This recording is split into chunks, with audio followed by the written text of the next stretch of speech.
L'aéroport international de Njili dispose désormais d'un tout nouveau transformateur de 15 MVA, un équipement moderne censé garantir une alimentation électrique stable et continue du principal aéroport de la capitale congolaise. Le lancement a eu lieu samedi dernier en présence du directeur général de la SNEL, des membres du Sénat et du député national Ogi Kalonji, ainsi que de cadres et agents de la Société nationale d'électricité. Face à ses invités, le patron de la SNEL, Teddy Luamba, a annoncé que l'ancien transformateur de 10 MVA sera désormais affecté à la desserte domestique des agglomérations environnantes, permettant ainsi de séparer la charge électrique de l'aéroport de celle de quartiers voisins. Il y a 3 semaines, nous étions ici pour constater la situation de nos installations et on avait promis qu'on devait faire des travaux d'amélioration.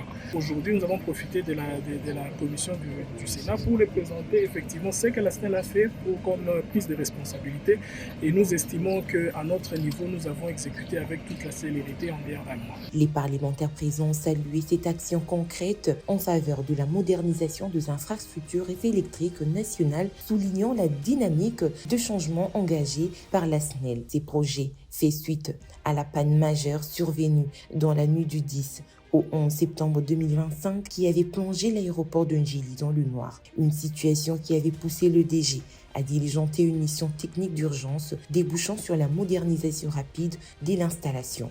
Mais l'action du directeur général ne s'arrête pas là. Dans la continuité de sa vision pour une SNEL plus performante et proche de population, l'ingénieur Teddy Luamba s'est rendu à Maluku pour inspecter le travaux de montage de nouveaux pylônes électriques. Bon, ce qui est vrai, c'est une situation drastique, mais nous nous sommes rapportés à matérialiser la vision du chef de l'État, qui veut que nos populations puissent être desservies en électricité. Raison pour laquelle, avec célérité, nous avons mis les équipes en place et vous pouvez voir que toutes nos équipes sont à pied d'œuvre pour que cela revienne. À ce jour, on peut estimer que les travaux déjà dépassent les 50% sur ces sites et nous nous donnons encore en projection 2 semaines au maximum pour pouvoir trouver une solution définitive.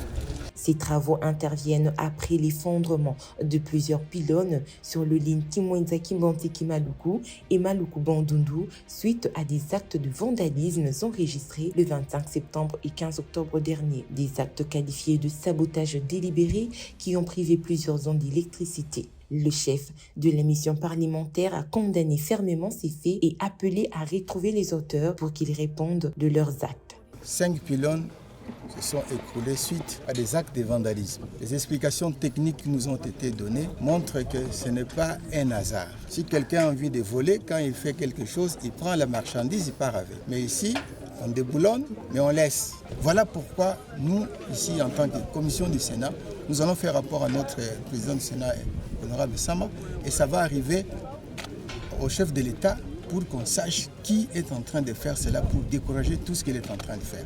La SNEL, sous l'impulsion de son directeur général, reste déterminée à garantir un service public fiable et de qualité malgré le nombreux défis rencontrés.